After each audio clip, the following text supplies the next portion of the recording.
Hello बच्चों, कैसे हैं आप लोग। उम्मीद है आप सब अच्छे होंगे। तो चलिए शुरू करते हैं हमारा सबसे अच्छा, सबसे इंटरेस्टिंग, सबसे मज़ेदार पार्ट। वो कौन सा है? वेरी गुड बच्चों, निबंध लेखन। निबंध लेखन भी क्या है बच्चों? कला है। किसी विषय को संक्षिप्त रूप में लिखना ही क्या होता है? निबंध लेखन कहलाता है। कि बच्चों जब हम संक्षिप्त रूप में किसी चीज़ को लिखते हैं, निबंध द्वारा ही हम अपने विचारों को क्रमबद्धता मिलती है। कि निबंध से ही बच्चों हम अपने विचारों को प्रकट करते हैं। निबंध लेखन से हमारा ज्ञान भी बढ़ता है बच्चों। इससे हमें अपने विचारों को प्रभावी ढंग से व्यक्त जो है वो कर सकते हैं। निबंध लिखने से पहले बच्चों आपको इन बातों को ध्यान रखना बहुत ज़रूरी है। जिस विषय पर निबंध लिखना हो उसके संबंध में आपको वेरी गुड पूरी जानकारी इकट्ठी करनी है। निबंध की एक वेरी गुड रूपरेखा तैयार कर लेनी चाहिए। विचारों का क्रम वेरी गुड स्टूडेंट्स व्यवस्थित होना चाहिए। विषय के अनुरूप भाषा का प्रयोग होना चाहिए। भाषा कैसी होनी चाहिए? वेरी गुड, सरल तथा सुबोध। निबंध लिखते समय शब्द सीमा का ध्यान रखना चाहिए। निबंध में किसी लेखक, कवि, विद्वान की अगर उक्तियां हैं वो भी आप जो है दे सकते हैं बच्चों। वर्तमान एवं विराम चिन्हों का आपको अच्छे से प्रयोग करना है। यहाँ दिए गए कुछ निबंधों को पढ़िए और स्वयं आपको बच्चों इन्हें लिखने का अभ्यास करना है। सबसे पहला है बच्चों, विद्यालय का वार्षिक खेलोत्सव के बारे में हमें बताया गया है। खेल हमारे मनोरंजन के साथ साथ स्वास्थ्य रक्षक भी है। निरंतर काम में लगे रहने से हमारा शरीर व मन थक जाता है। ऐसी दशा में खेलों से हम नई स्फूर्ति और उत्साह महसूस करते हैं। थका हुआ शरीर तरोताज़ा हो जाता है। हम दोगुने उत्साह से काम में लेते हैं। जीवन में सभी पाठ हम कक्षा में बैठकर नहीं सीखते। खेल के मैदान में टीम भावना, एकता से खेलना, कप्तान के आदेश को मानना, नियमों का पालन करना, अनुशासन, विपक्षी के प्रति बैर नहीं, वर्ण प्रतिस्पर्धा का भावना से खेल खेले जाते हैं। इन्हीं कारणों से खेल हमारे विद्यालय के पाठ्यक्रम का एक आवश्यक अंग है। पूरे वर्ष हम इसे रुचि वाले खेलों में भाग लेकर सीखते हैं, अभ्यास करते हैं। वार्षिक परीक्षा के पूर्व प्राय फरवरी माह के अंत तक हमारे विद्यालय में खेलोत्सव मनाया जाता है। इसी वर्ष 20 फरवरी को हमारे विश्वविद्यालय में खेलोत्सव मनाया गया। इसमें विभिन्न खेल प्रतियोगिताएं आयोजित की गई। अब इसमें उन्होंने क्या बताया बच्चों कि कैसे जो है खेल जो है वो हमारे जीवन में क्यों ज़रूरी है। खेलने से हमें बहुत सी चीज़ें पता चलती है जो आपको क्लास में रहकर जो है पढ़ाई करते हुए नहीं पता चलेगी। जैसे खेल से आपको एकता की भावना आएगी, किसी का आदेश मानना है, जो हमारा ओपोनेंट है उसको जो है हमें घृणा नहीं करनी है, हमें उससे जो है एक खेल की भावना से ही खेल खेलना है। और उन्होंने बताया कि उनके स्कूल में जो है खेलोत्सव मनाया गया था। इसी दिन 1 माह पूर्व से ही उस उत्सव की तैयारियां जो है वो प्रारंभ हो गई थी। विभिन्न खेलों की टोलियां बनाकर उसका प्रारंभ हो गया था। दिल्ली के मुख्यमंत्री हमारे इस उत्सव के मुख्य अतिथि बने थे। कि जो दिल्ली के मुख्यमंत्री है वो उनके खेल आयोजन में मुख्य अतिथि थे। ठीक 8 बजे मुख्य अतिथि पधारे। प्रधानाचार्य एवं अन्य वरिष्ठ अध्यापकों ने आगे बढ़कर उनका स्वागत किया। एक छोटे बच्चे ने मुख्यमंत्री जी को फूल का गुलदस्ता दिया। उसी समय स्कूल बैंड की धुन सारे वातावरण में गूंज उठी। सबसे पहले गार्ड ऑफ ऑनर दिया गया। मुख्य अतिथि ने बच्चों को सलामी स्वीकार की। उसके बाद सभी छात्रों द्वारा व्यायाम प्रदर्शन किया गया। उसके बाद कुछ खेलों की प्रतियोगिता हुई। बीच बीच में तालियों की गड़गड़ाहट से सारा वातावरण गूंज उठा। सभी और उत्साह की लहर थी। अंत में कुछ सांस्कृतिक कार्यक्रम भी प्रस्तुत किए गए। अब उन्होंने बताया कि कैसे जो है सब बच्चों ने उनका स्वागत किया। सारे अध्यापक आए। एक छोटे बच्चे ने उन्हें गुलदस्ता दिया था मुख्यमंत्री को। उसके बाद जो है बीच बीच में जो है कभी व्यायाम दिखा रहे थे, कभी खेलों की प्रतियोगिताएं हो रही थी, तो लोग ताली बजाकर जो है सबका क्या कर रहे थे, बच्चों मनोबल जो है वो बढ़ा रहे थे। उसके पश्चात प्रधानाचार्य जी ने विद्यालय प्रगति की रिपोर्ट पढ़ी। विद्यालय की प्रगति के बारे में जो वे बताते, पंडाल में बैठे अभिभावक वे अतिगण जोर जोर से तालियां बजाकर सराहना करते। अंत में सभी विजेता खिलाड़ियों को एक बार कर मंच पर बुलाकर पुरस्कार व ट्रॉफियां प्रदान की गई। इसके बाद मुख्य अतिथि ने खेलों को उत्सव बताते हुए बच्चों के लिए उनकी आवश्यकता बताकर सभी की प्रशंसा की। उनके आशीर्वचन से हम सब विद्यार्थी अत्यंत प्रसन्न हुए। लगभग 3 घंटे में यह कार्यक्रम अत्यंत अनुशासित ढंग से पूरा हुआ। अब वो बता रहे हैं कि कैसे जो है उसके बाद मुख्यमंत्री ने सारे खेल देखे, सारे खेलों को जो है उनकी तारीफ की, प्रशंसा की। उसके बाद उन्होंने खेलों का और ज़्यादा महत्व बताया और महत्व बताकर लगभग 3 घंटे ये बहुत ही अनुशासन से जो है पूरा हो गया। उसके बाद बच्चों अगला हमारा निबंध है पेड़ और पर्यावरण। प्राचीन काल से ही वृक्ष मानव जीवन के लिए आवश्यक माने जाते हैं। वृक्ष मानव के लिए आवश्यक वस्तुओं की पूर्ति करता है। मानव अपने उपयोग की अधिकांश वस्तुएं वृक्षों से ही प्राप्त करते हैं।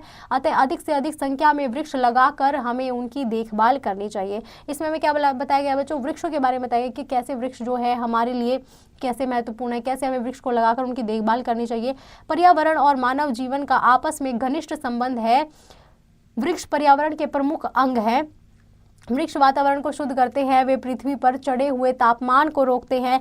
देश की बढ़ती हुई जनसंख्या के लिए ईंधन और इमारती लकड़ी भी की बढ़ती मांग को पूरा करके वृक्षों को अंधाधुंध काटा जा रहा है, जिससे भूमि कटाव होने लगा है और मिट्टी में नमी पे कमी आ गई है। अब हमें क्या बोला गया बच्चों कि लकड़ी का जो है प्रयोग होता है इतना अंधाधुंध, जिसकी वजह से लोग वृक्षों को काट देते हैं। वृक्षों को काटने की वजह से जो है भूमि का कटाव होने लगा है, मिट्टी जो है उसमें भी कैसे हो गया बच्चों, नमी आ गई है। वन वर्षा के लिए आवश्यक है, वृक्षों को काट देने से वर्षा कम होने लगी है, अतः अधिकाधिक वृक्ष लगाना अति आवश्यक है। वृक्षों की कटाई होने से पर्यावरण प्रदूषण बढ़ रहा है, प्रदूषण को नियंत्रित करने के लिए वृक्ष लगाना अति आवश्यक है। वृक्ष और पौधे हमें सब्जियां, फूल, फल, मेवे, अनाज आदि सभी उपलब्ध कराते हैं। वृक्षों से अनेक प्रकार की जड़ी बूटियां भी प्राप्त होती है, जिनसे दवाइयां बनाई जाती हैं। वृक्षों के ऊपर पक्षियों व नीचे पशुओं को आश्रय मिलता है। गर्मी व थकान से व्याकुल व्यक्ति भी वृक्ष की शीतल छाया से सुख का अनुभव करता है। अब हमें क्या बताया गया बच्चों, इसमें बताया गया है कि वृक्ष लगाने क्यों आवश्यक है। इससे जो है प्रदूषण कम होता है, फल फूल मिलते हैं, जो पक्षी है वो इसके ऊपर जो है रेस्ट करते हैं, और जो पशु है या हम मानव जो है वो लोग हम वृक्ष की छाया के नीचे जो है सुख का आनंद लेते हैं। अतः वृक्षों और पौधों की हमें क्या करनी चाहिए, रक्षा करनी चाहिए। वृक्षारोपण कार्यक्रम को बढ़ावा देने के लिए प्रति वर्ष जुलाई महीने से एक हफ्ता में हमें वन महोत्सव मनाया जाता है। कि बच्चों ये बताया गया कि जुलाई महीने में के पहले हफ्ता में हम वन महोत्सव मनाते हैं। इस अवसर पर सभी को एक एक वृक्ष लगाना चाहिए, जिससे मानव जीवन कैसा रहे, वेरी गुड, सुखी बन सकता है। उसके बाद आता है बच्चों हमारे प्रिय नेता महात्मा गांधी के ऊपर ये हमारा क्या है बच्चों, निबंध है। भारत भूमि महापुरुषों के आगमन से सदा पवित्र होती है। श्री राम, कृष्ण, महात्मा बुद्ध एवं गांधी जी जैसे अनेक महापुरुष यहाँ जन्म ले चुके हैं। आधुनिक युग में महापुरुषों में गांधी जी बहुत प्रसिद्ध हैं। राष्ट्रपिता महात्मा गांधी को लोग बापू कहकर पुकारते हैं। वे अहिंसा के अवतार, सच के देवता और गरीबों के मसीहा थे। हमने क्या किया बच्चों, सबसे पहले हमने इंट्रोडक्शन में क्या लिखा है, महात्मा गांधी के बारे में लिखा है और उनके जैसे और महापुरुषों के बारे में लिखा है, और बताया गया कि उन्हें लोग बापू के नाम से जो है वो क्या करते थे बच्चों, जानते थे, और वो गरीबों के मसीहा थे। अब हमने बच्चों अपना निबंध शुरू किया है। गांधी जी का जन्म 2 अक्टूबर सन 1859 को गुजरात राज्य के पोरबंदर नामक स्थान पर हुआ था। इनका पूरा नाम मोहनदास करमचंद गांधी था। इनके पिता का नाम करमचंद गांधी और माता का नाम पुतलीबाई था। गांधी जी का विवाह 13 वर्ष की आयु में कस्तूरबा से हुआ था। राजकोट में हाई परीक्षा उत्तीर्ण कर वे विदेश चले गए और बैरिस्ट्री पास करके भारत वापस आए तथा उन्हें मुंबई में वकालत आरंभ की। गांधी जी को सन 1893 ईस्वी में एक गुजराती व्यापारी के मुकदमे की पैरवी करने के लिए दक्षिण अफ्रीका जाना पड़ा। अब हमने यहाँ पे क्या बताया बच्चों कि गांधी जी का जन्म कब हुआ, उनके माता पिता का क्या नाम था, कब उनकी जो है शादी हो गई थी। उसके बाद बच्चों हमने बताया कि एक बार वो जो है एक मुकदमा लड़ने दक्षिण अफ्रीका गए थे। महाभारतीय होने के कारण उनको काला आदमी कहकर अपमानपूर्वक व्यवहार किया गया था। गांधी जी को बहुत अपमान सहन करना पड़ा था। भारतीयों की दयनीय दशा देखकर गांधी जी का आत्मा विद्रोह कर उठी। गांधी जी ने वहां के भारतीयों को एकत्र कर सत्याग्रह आंदोलन चलाया, फिर जिसे फल स्वरूप उन्हें जेल जाना पड़ा और इसमें गांधी जी की जीत हुई। अब बताया उन्होंने कि उनसे ये अपमान सहन नहीं हुआ। उन्होंने देखा कि जो भारत में लोगों की ऐसी दशा है, उसके बाद उन्होंने सत्याग्रह चलाया, उसके बाद वो जेल भी गए। तब गांधी जी भारत वापस लौट आए। यहाँ आकर उन्होंने भारत को स्वतंत्र कराने के लिए आंदोलन छेड़ा। फिर से रोलेट एक्ट और जलियांवाला बाग की भीषण घटनाओं ने गांधी जी के हृदय को गहरी चोट पहुंचाई। विवश होकर उन्होंने स्वयं अंग्रेजों के खिलाफ सारे देश में अयोगवा और सत्याग्रह आंदोलन चलाया। फिर से उन्होंने बच्चों सत्याग्रह आंदोलन जो है वो चलाया था। गांधी जी राजनीतिक नेता के साथ साथ समाज सुधारक और ग्राम सुधारक भी थे। उन्होंने निम्न वर्ग के लोगों का उत्थान किया था, नारियों को समाज में सम्मान पूर्वक स्थान दिलाया।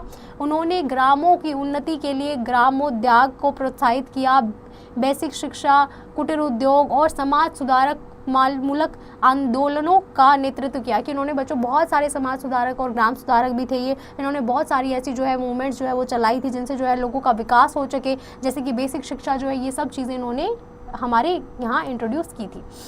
गांधी जी महान व्यक्ति थे। उनकी कथनी और करनी में अंतर न था। उच्च विचार, सत्य, अहिंसा, प्रेम और शक्ति क्या थे उनके संदेश थे।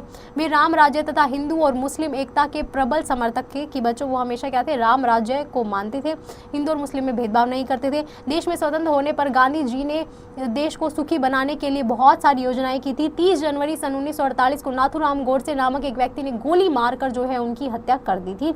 उनकी हत्या का समाचार सुनकर पूरा भारत बिलख पड़ा और विश्व भर में शोक छा गया। वास्तव में गांधी जी बहुत ही क्या थे बच्चों, वेरी गुड, महान व्यक्ति थे। उसके बाद अगला है बच्चों हमारा आदर्श विद्यार्थी। आदर्श विद्यार्थी क्या होता है? विद्यार्थी शब्द का अर्थ होता है विद्या का अध्ययन करने वाला, जो विद्या को ग्रहण करते हैं बच्चों।